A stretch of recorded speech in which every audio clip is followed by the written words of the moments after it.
Alright everyone, and welcome to this week's edition of This Week at Laurel Park, covering the Saturday, September 23rd, racing card. My name's John Piassek. A great card is on tap at Laurel. The Saturday 12 races, no stakes. After last week's extravaganza of stakes, we had several there, of course, with the Francis Dash. Unfortunately, it scratched down to a field of 4. And we had an upset in an interesting race there, because one, it was a 4-horse field. Of course, Whitmore was the heavy favorite. He really never fired. He had a good trip, stalked the pace on the inside, and just came up empty. Awesome Banner was cheap speed and flattened out. And once that happened, it was pretty much down to Blue Moon Ace, a local horse, and the Jersey bred long shot at 11-1, Troublelicious, and it did wind up being Troublelicious getting the job done. A few other interesting races there. Of course, we had two very impressive 2-year-olds winning the Laurel Futurity and the Salima in the Sensible Lady. A big upset there. Miss Ella went off at odds on, I think, about 1-2 or 3-5, and wound up losing. Was off the board. A lot of bridge jump, big bridge jump payouts did result there, and of course you had the heavy favorite on leave for the Stuart Jenny Byrne win the all along over, incidentally, the all along trip course. So we got 12 today. At Laurel on Saturday is Racing 101 day. Come on out if you don't know anything about racing. Now is a good day to come out and learn what you have to know. Of course, Laurel does have a very big graphic in the grandstand, which pretty much explains types of wagers, how to place a bet, what the odds mean, and whatnot, all in one graphic. And they also have like these little codes, like little placards that you can take with you and have them as like a portable thing. So it's a really nice thing. Hoping for a good attendance on Saturday. Of course, next Saturday, September 30th, is a big day. It's the Baltimore-Washington Turf Cup, which serves as a predecessor to hopefully a revival of the Washington, D.C. International. It's one of 8 stakes on the day, as well as the Commonwealth Derby and Commonwealth Oaks, plus 5 grass stakes for Virginia bred. It's going to be a great day of racing. I know, of course, Santa Anita and Beaumont Park have good days as well, but you can't beat Laurel. As long as the weather cooperates, and it has cooperated all meet long, it's going to be a wonderful day. 12 races are on tap here. 7 on grass, 5 are on dirt. Lots of good betting opportunities. Not too many heavy favorites. Let's get started. Race 1 today. Starter optional claiming field, $25,000, going 5.5 furlongs. On the grass, a field of 8 has assembled here. My top pick in here is number 3, Run for Run, making his first grass start since June 10th. Came in 3rd last time out, under figure of a business figure, I should say, of 78. His usual style is to prompt the pace and then tire out. In his lone win lifetime, it actually came over this grass course on November 24th of last year. He was on the lead, dropped back for a bit, and then got clear. Wound up winning by 1.5 lengths. We had a very good race. He's improved his figure every time going on the grass. He got washed out of his last opportunity to compete on the lawn. That's back on July 30th during a very rainy summer here at Laurel. But now he gets back on the grass, should stalk the pace, be on or near the pace, I should say. And he's got some very good late pace figures in here. He does slow down as the race goes on. However, A, for everybody else in the field, and B, it's not as pronounced of a decline as the rest of the competition. Number 1, Enasoit is another horse to look at. He's coming in from Saratoga. He last competed at that track on August 20th against the Anonymous 2 claiming company, which so he's probably taken a slight step up in class. However, it's more or less a wash. Actually, it is a non-was 2 lifetime starter option claiming field, so it is probably a drop down in class compared to the Saratoga horses. He was on the pace. He tired out after a very fast opening quarter. He first split of 21 1/5, half of 43 3/5. He is not going to get those kind of fractions here, because nobody at Laurel has ever done an opening quarter or opening half that fast, and nobody ever will. So he's going to get a slower pace. He is going to be the early speed. He's going to show foot from the inside, and that should help him out. In fact, last time, when he was last seen on the grass here at Laurel on July 22nd, he had the inside post. He got to the front. He was allowed to set more honest fractions. The opening quarter was 22 3/5 seconds, half 46 1/5, and he wound up winning by 4.5 lengths, and he had a very big figure of 80, and that is the kind of figure that would win this race. Number 7, Don't Poke the Cat is the exact opposite of Enasoid. He is going to be a deep closer. He always comes from far behind. He came in 2nd place back-to-back starts most recently, and did break his maiden at for a tag at Pimlico back in May. He's another horse who usually runs in the upper 70s to low 80s. And what's interesting about him is Edgar Prado, who rode at Laurel over the summer meet. This is his first weekend riding here at this at the fall season. I selected Edgar Prado here, who was based in Maryland for a long time and rode in New York quite successfully for many years. Don't Poke the Cat. Most of his races had been at longer distances. He now is cutting back to 5.5 furlongs. It will be interesting to see how his closing style plays out. So far at the meet, races have grass sprints have not been particularly favoring to a running style. So I don't think him being a closer is going to impact him more than it would otherwise. However, I do think by the nature of his style, he's going to be up against it going 5.5 furlongs. And it has been shown in his career record. He's raced 16 times. He only won 1 time. He's come second or third 7 times. So if I had to make my top 3, I had to go 3-1-7 here in the opening. Run from the Nun, stalk the pace, and Assoit should sit on the lead, and ideally Run from the Nun rates too wide, goes by him on the turn, and wins. However, I would use both 1 and 3 if you're playing the early pick 5, which starts in race 1 and features at ultra low, 12% takeout.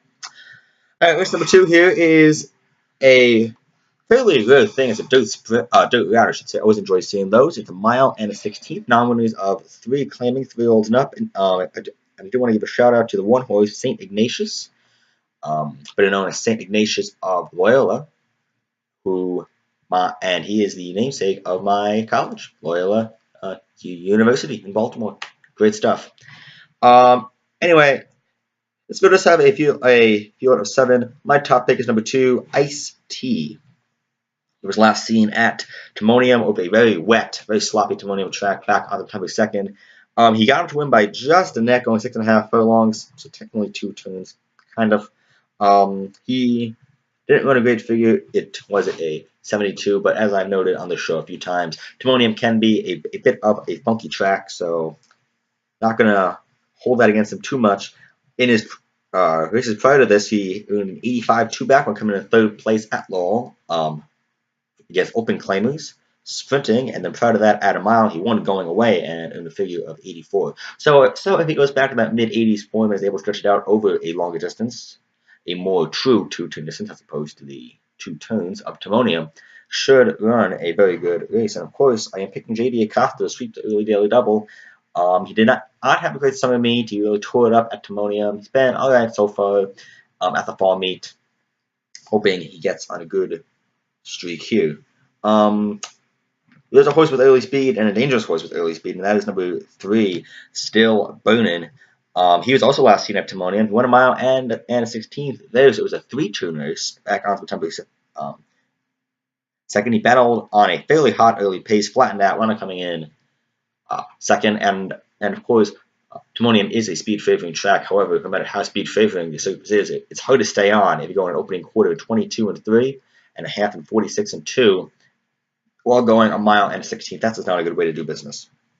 In the past, Still Burnin' has earned figures in the 80s. He won here, won at a Dillard Pug, my apologies, and just missed by a nose at Laurel. He went to Suffolk Downs, and he could not get on the lead, and he wound up the track. So really, key for Still Burnin' is get to the front at almost all costs. If you get the lead and get a pretty soft advantage, he's going to have a shot. If not, it could be a long afternoon for him. Also worth noting, number 5, Segovia, 2 for 26 lifetime. He's come in second 11 times. That is a hard thing to do. In fact, that's probably harder to do than win 11 times from 26 starts. This horse has also come in second 6 out of his last 7 times, so I cannot advise betting him to win because he's what they call a sucker horse. However, I would use him on the bottom of exactas and trifectas. This is a horse. He had a big figure of 88 last seen going 2 turns. That was on June 9th here at Laurel. He stalked the pace, really kind of came up empty. He actually led briefly last out on August 6th when he was stalking the pace, went 3 wide on the turn, and just lost with 3 to 5 odds. In fact, all of his losses as of late have been at less than 4 to 1. He'll probably be the same thing today. So I'm going to bet him at that price? No, I'm not. So 2, 3, 5 is the play. Ice Tea should do better going around 2 turns. Still Burnin' is the speed horse to watch. Race 3, we go back to the lawn. It's Maiden Claimer, $16,000 tag, a mile and a 16th.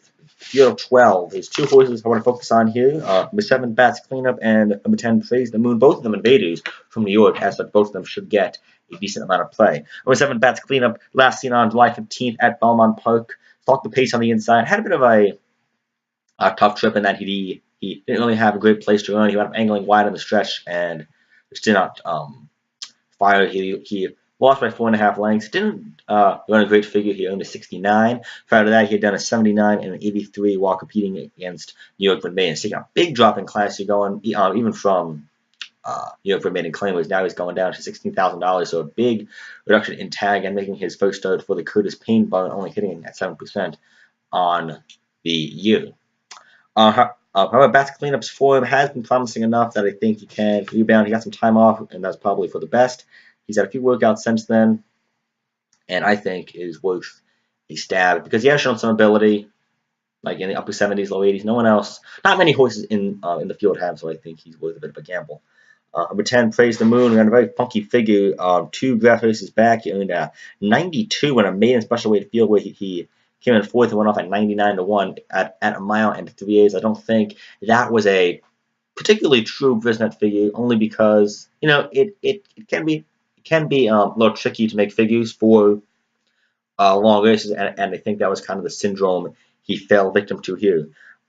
Next time out, he ran at Saratoga against open $40,000 horses, came in 9th, ran a figure of 74 after a rough trip. Now he's got very good late pace figures. He's going to be coming from far behind, which, again, not a huge deterrent so far because we've had some deep closers win at the current meet. He's had some good workouts at Fair Hill for the Nile, at Seville Barn, who didn't have too much success at Saratoga or anywhere so far, and Praise the Moon is 0-14. Sheldon Russell retains the mount, and even if he does not go back to his 92 3-back, his figures in general in the mid-70s should be able to get the job done. So 7 and 10 are top picks. Also want to give a shout out to number 12, Chocomount will round out my top 3 picks on Anonymous Man. This horse has a lot of early speed, and we'll just go to the front, cross over post 12, and hope for the best for him. And if he can get a cozy enough lead, who knows, maybe he'll hang in there. We'll try 10-7-12 in race number 3. Race number 4, non-winners for 3, lifetime claiming, going 5 1/2 furlongs on the grass course. Field of 10 lining up here. Top pick is number 8, Chili Magician. 2-4-11 lifetime. Drops down from the starter optional claiming level where he never really fired last out. However, it was a tougher field than he will see today, which I think is going to be proven in the odds. He wound up at almost 12-1 in that race and wound up in 6th. Here, I think he deserves to be one of the favorites. I don't know if he will be, however, he should be. Because he has improved his figure each of his last 4 starts. He's just getting better as year goes on, and he's really finding his niche running in grass sprints last year as a 2-year-old. They tried to route him. Didn't work out so hot, although he did win a route at Pimlico back in May. That's how he broke his maiden. He has really taken a liking to sprinting on the grass. Tron Better and Cintron is a good duo, especially Alex Cintron, who so far is our top jockey at Laurel Park Fall Meet. The Chili Magician will get my money here. The horse worth looking at, I should say, is number 3, Chasing the Blues. Comes in from Park. Raced at Belmont earlier in the year. Didn't do too much there. Went to Monmouth Park in Oceanport, New Jersey, and wound up going 0-3 there. Although he did have a 2nd place finish and even earned figures as high as an 83. Didn't run too badly at Parks. Last out came in 3rd against similar horses. We got a figure of 78, and there's no reason why he can't come in 3rd again. Interestingly, Alex Cintron is named on 2 horses. At least at the time I bought my past performances. He's on both Chasing the Blues and Chili Magician, so I imagine he'll also stick Chili Magician. However, we'll see at post time. So we're going to go 8-3 are the top plays in race number 4. The 3rd horse I want to say is number 1, Skippin' to Victory. He broke the maiden last out of Penn National. He's got early speed, and he's got the inside post, both of which are good things to have. Race number 5, maiden special weight 2-year-olds, 1 mile on the main track. And the heavy morning line favorite at I think 7-5 is number 4, El Corazon. And he deserves to be. Last time out, he came in 3rd at Delaware Park, stalked the pace. Visually, didn't do too much. His speed figure was very good, in an 81, which is much better than anybody in the race has really ever done. In fact, it's 9 points better than anyone else's figures. So even if he drops by a few points, everyone else in the field would have to improve by a lot in order for him to lose. He's had some good workouts at Fair Hill, heavy on Toledo, retains the mount. He's had 4 good workouts since then, as I just noted. I don't know how he is going to stretch out to 1 mile. However, his solid quality road was very good at 1 mile races, including wins in the Howells Hope and the Metropolitan Mile at age 4. Number 6, Tirabochi is a Jersey bred, gets first time Lasix, 4-gram motion, same owner and trainer combo as Irish Warcry, who will be going at Parks in Pennsylvania Derby later on Saturday. Best of luck to Irish Warcry. But in the meantime, there is the other Jersey bred Hope, a horse who could be the heir apparent to Irish Warcry. He tried Jersey bred maidens twice at Monmouth, didn't do too much, came in 4th and 3rd in those 2 races, has had some very sharp workouts since then. Motion is 24% with first time Lasix, and if all the money winds up going to El Corazon, and definitely could, Tirabochi automatically becomes an excellent value play. So 4-6 are the horses to watch. El Corazon is the most likely winner. However, I will probably end up betting Tirabochi to win, and if he goes off like 5 or 6 to 1, empty the wallets. Race 6.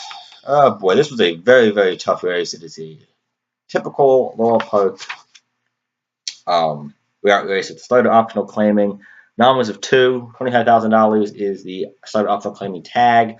It's 1 mile. It's a field of 12, and there were a few horses in here that I thought could win. We'll highlight 3 of them. Number 1, La Mourette is probably going to wind up being a top pick. It's still yet to be determined, but I do like it quite a bit. Last time out over this track on September 10th, she stalked the pace wide. Kind of hung in the stretch late. Did wind up second, earned a good speed figure of 78. Had been going in grass sprints most of her life prior to that race. She stretched out to 2 turns, 2 back Delaware Park, only lost by 4 lengths against much better competition. Now is back in at the $25,000 level, and I think this is much more in her wheelhouse. 1-20 record is a little something to be concerned about. However, it's not a great field, so I think if she's ever going to win, now is the time to do so. She's going to stalk the pace on the inside. We'll probably have to angle wide, and has a decent closing punch, so should be able to pick up some of the minor spoils at the very least. Number 4, Royal Cashmere, Jersey bred, steps out of a Jersey bred allowance on the grass. Last time out at Monmouth, came in 4th, beaten 5 1/2 lengths, and has earned a figure of 76 each time. And like La Mourette, it's a horse who was more accustomed to running in sprints than her routes. Did stretch out last time out and didn't do too badly while doing so. Alex Ventron picks up the mount. This is a horse who's going to be kind of mid-pack. Again, has a pretty good closing kick compared to some of the others. And I don't know if she'll win, but she's definitely a horse who's going to wind up who could be 3rd and 4th, and at a pretty good price. Of course, everyone in the field is going to be a decent price. I can definitely imagine the favorite in this race going off at about 4 to 1 or 7 to 2. On the far outside, we have number 13, El Badado, a Florida invader. Made her first start off a 6-month layoff last time out at Gulfstream Park. That was back on July 14th. Came in 3rd in that race against that was the 2 claimers. Had a bit more time off. Has had 2 workouts since then. Now ships up. Does get a rough draw on the far outside post, especially a horse whose name of a game is to be on or near the pace. So she could be hung out very wide in the early stages, and that is not going to play well for her. But if she can break cleanly enough and manage to be like, a 2 wide or so going around the turn on or near the pace, she has the ability and the early speed. I think she's one to keep an eye on. So it's 1, 4, and 13 are the horses to watch in race 6 here at Laurel. Alright, race number 7. It starts the back half of the card, maiden claiming $25,000, 3-year-olds and up. Field of 9, 8 betting interest.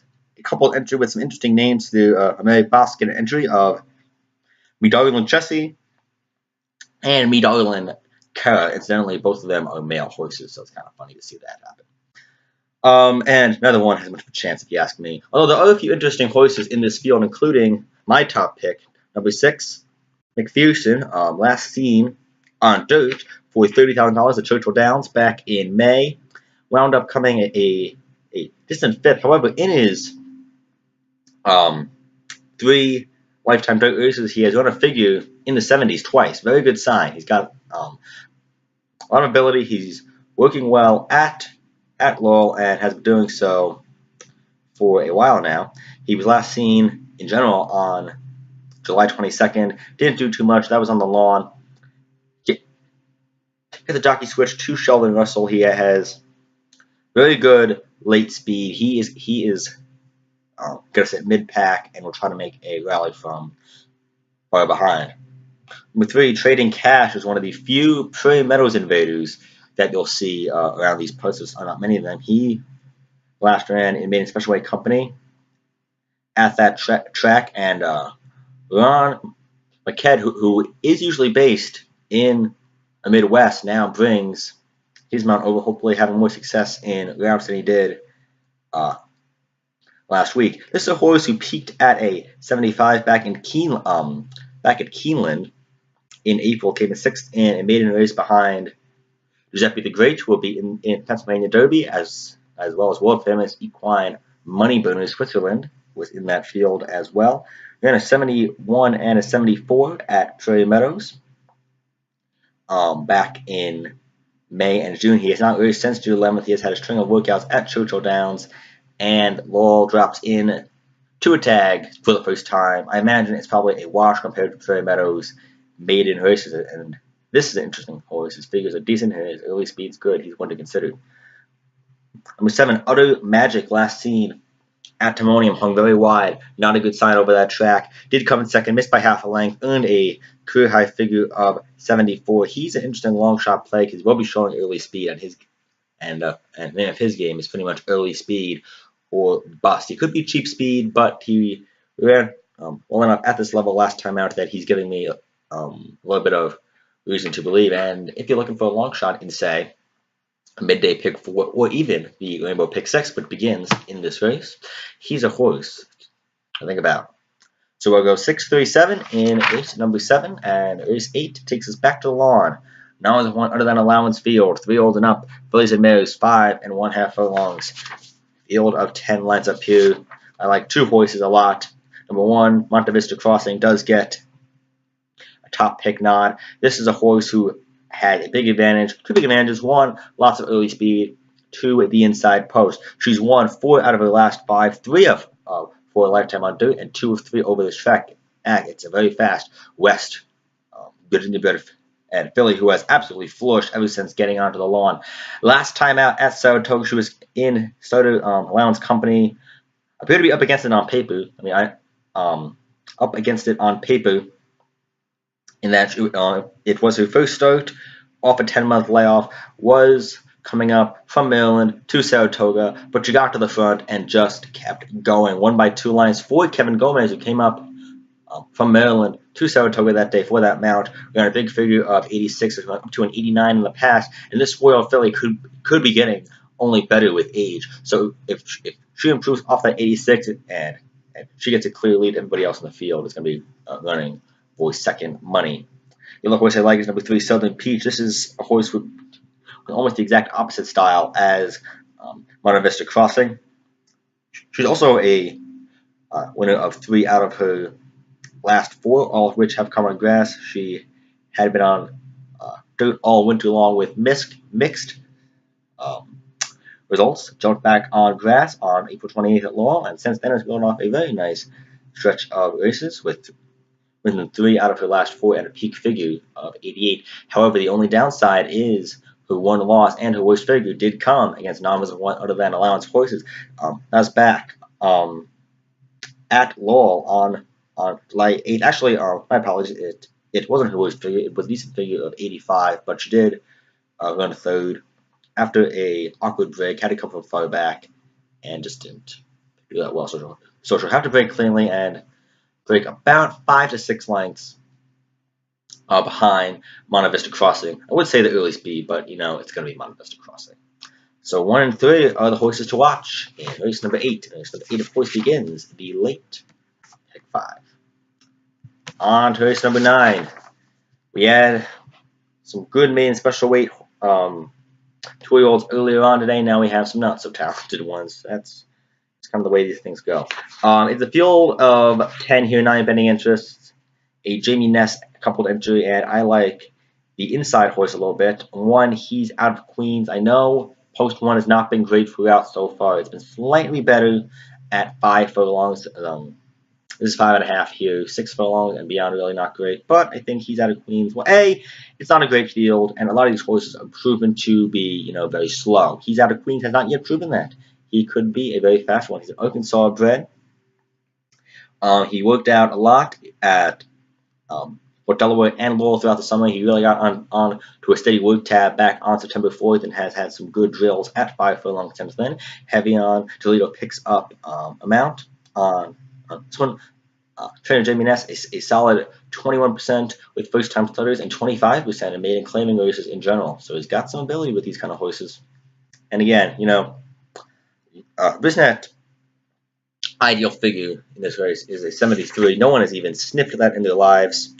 That's why I think he's out of Queens. He's not worth a big bet at all, but he is worth a little bit of a stab. Among all the horses who have raced before, the only one who I kind of like is number 8, Patient Knight. Last seen at Timonium. Came in 3rd place in that race over that off track. Does get first-time LASIK trainer. Linda Albert, not great in general, but she is 18% with first-time LASIK horses. Horse has not worked out since then, but again, in a field like this, anyone who's shown even a glimmer of hope is one to think about. And this horse, who did a 58 figure in his debut, if he can improve off that even by a few points, he's golden. So 1 and 8 are the horses to watch for in race number 9. And that begins a late pick 4. Race number 10 here. Starter allowance group, 5.5 furlongs on the grass. Big field, competitive field. 4 horses stand out here. One horse who I'm having a hard time getting a grip on is number 7, Billy the Bull, who is a very well-known horse around these parts. He is known to be a grass sprinter who just goes to the front and just keeps on going. And in the past, more often than not, he had done that. He had a string of 4 wins in a row from August of last year up to June of this year. He lost by a nose 2 starts back in July. However, last time out, he really stepped up into open allowance company. That was back on August 6th. He was over an off-grass track. Well, it was yielding. However, it was wet, had a lot of give in it. Had the lead and just totally melted down. He was up the track. I want to chalk it up to, he just didn't like the yielding surface that much. And there is some proof to that, because if you go back in his past performances, back on July 30th, 2016, he went over a good track, and he lost that race too. So the idea that he likes firm tracks is not an implausible notion at all. Of course, he gets over a firm track here. Of course, he's got the most speed and the most class. He's definitely one who you have to respect in this group. Number 7, Amblin Man, gets back on the grass after 2 tries on the dirt, a latter of which was washed away. He's won 2 out of 3 over the surface. One against novice of one other than allowance company at Parks. He's got a lot of early speed and is going to press Billy the Bull from the outside. The horse is number 9, Bluegrass Ball. He's another Pennsylvania invader. In this case, he was last seen at Presque Isle Downs 2 back. He was at Penn National, and that is the race in focus here on August 31st. He stalked the pace, just got up to win. His figures are in mid-80s, which is a cut below the brilliantly fast ability of Billy Bull. However, what's interesting about him is his late pace figures are pretty steady. Like, he's not the kind of horse who really flattens out. He keeps a pretty even pace throughout the contest, and that's not something that you can say about a lot of these, including Billy the Bull, whose name of the game, as I mentioned, is just go to the front and just keep on going, which of course has worked out pretty well for him. However, if he meets quality closers like Bluegrass Ball, who has shown a little bit of punch in the past, it could be dangerous. Bluegrass Ball, of course, not the most likely winner in this bunch, but he could go off at a big price, and if you have money to spend any multi-race bet, he is one you have to include on your tickets. And last but not least, put your seatbelt on. And, he is number 1. He is a neck and a nose away from having won 4 straight over the grass. His last 2 dirt starts both came because it was washed away from the lawn. He has shown ability at this level, including a win at this exact same condition last time out. Cintron stays aboard. He's going to stalk the pace, and he always battles. He's not the kind of horse who's just going to blow you away. He's going to have to fight, and if he has to fight Billy the Bull for the lead late, it could be a tough battle, and he may not win. However, if you're playing exactly or trifectas, he's definitely one that you have to respect. So Billy the Bull is a top pick here. He's number 7, and he's 1, 8, and 9 on the bottom. Race number 11 is today's de facto feature race. It's a non-winners, 2 other than allowance race, 3 olds and up, 1 mile on the grass course. Big field here. We drew a field of 12 plus a main track only, and also eligible. So it should be a full starting gate. It looks like an excellent betting race. Top pick here is number 2, Tusk. Saratoga Shipper stalked the pace, came from way out of it, and won by almost 3 lengths. And what's interesting about him, very interesting, is the inner turf course at Saratoga this year had been known for being a very speed favoring track. It was on Twitter every day. People would just go on about how speed favoring this inner track is. Tusk came from 10 lengths out of it at one point, and not only did that, he wasn't going away. Very good sign that this horse is a great closer and can overcome any possible speed bias. There's no speed bias here, as far as I know. I mean, one could pop up out of nowhere, I suppose, on Saturday. However, of course, we are handicapping under the assumption it's going to be a fair track, and Tusk just showed a great closing kick. It was an excellent sign. He's raced twice at Laurel and actually got the job done back on April 30th against one other than allowance horses. He scored a victory by 2 lengths going away, and has run in the 80s, at least in the 80s, 4 out of 5 starts. Last time out, he earned a 90, and that kind of figure could probably win here. He makes his first start for the Rudy Rodriguez Barn, who is 32% off the claim. He does leave Graham Moten, who is an excellent crash trainer. However, I don't think that going to Rudy is exactly too big of a drop in quality. He's by far the top pick. I really am not in love with anybody else in this group necessarily. The fourth Southside Warrior is worth talking about. He was a little bit pace compromised in his last grass race. Glorious Empire, who won that race, went out to the front and just kept going. Yeah, and nobody else really had any chances. Especially not Southside Warrior, who was A, 7th, and B, wide. He did wind up finishing a good 3rd, only a length and a quarter behind the runner-up, and a good figure of 87, and is up to a 92 on the grass in the past. He's definitely one worth looking at for underneath. And number 8, Forest Rim has ran very well last year at Laurel. He makes his first start since October. Trainer Clyde Martin is 27% horses off the long layoff, and this horse has had a good string of workouts at Delaware Park, getting ready for their turn. However, I'm not huge on betting horses who have not raced in 11 months, so I'm suspicious of him to win. Tusk is a top pick in here. I'm going to go 2, 4, 8 are my top 3 anonymous picks, and I think if you were going to single a horse in the late pick 5, make it Tusk. All right, here we go. Race number 12 and final non-winner. It's $5,000 noms, a 3 claiming field, 5.5 furlongs, fillies and mares, field of 10. Not a great race. I'm going to go with number 10, Lead Us to the Bar on the far outside. And this horse was a fairly high price on the morning line, and I was surprised because this horse could provide excellent betting value. Last seen at Timonium did absolutely nothing, was just up the track, stunk it up. Has had a good workout since that race at Pimlico, went 4 furlongs and 49 and 2/5 seconds back on September 10th. Makes the first start for Kieran McGee. Was under the care of Jonathan Maldonado for that last race and just didn't do much. In the past, this horse actually had a fairly promising start to her career, running a New York bred maidens at Aqueduct way back when. In fact, actually won a New York bred allowance back on January 26th and a big figure of 81 while doing so. And that was her first start in almost a year, so it probably doesn't scratch the surface as far as how talented of a filly this could be. Did he come in second? Against lighter optional claiming foes, was Van Doff in that race, returned, did nothing. I'm counting on Kieran McGee that he can get this horse back, and that good workout is a good sign that this filly should be in decent physical shape, and if she goes back to those figures in the past of the 80s, then she is going to be good to go. Number 10 is the top pick in race number 12. And that does it for this week at Laurel. As you heard, no stakes, but a lot of great betting opportunities, a lot of great betting action. There's 3 pick 4s, there's 2 pick 5s, there's a rainbow pick 6. So many types of wagers, you really can't beat it. And of course, don't forget about Friday and Sunday's code either. 11 on Friday, 12 on Saturday, 11 on Sunday. So plenty of action for you at Laurel. And of course, starting on October 9th, Laurel Park adds Mondays to their racing schedule. So we're on 4 days a week. Friday, Saturday, Sunday, Monday, and Monday of course Laurel is probably going to wind up being a top signal in the entire country. There's no Belmont, there's no California, there's no Kentucky.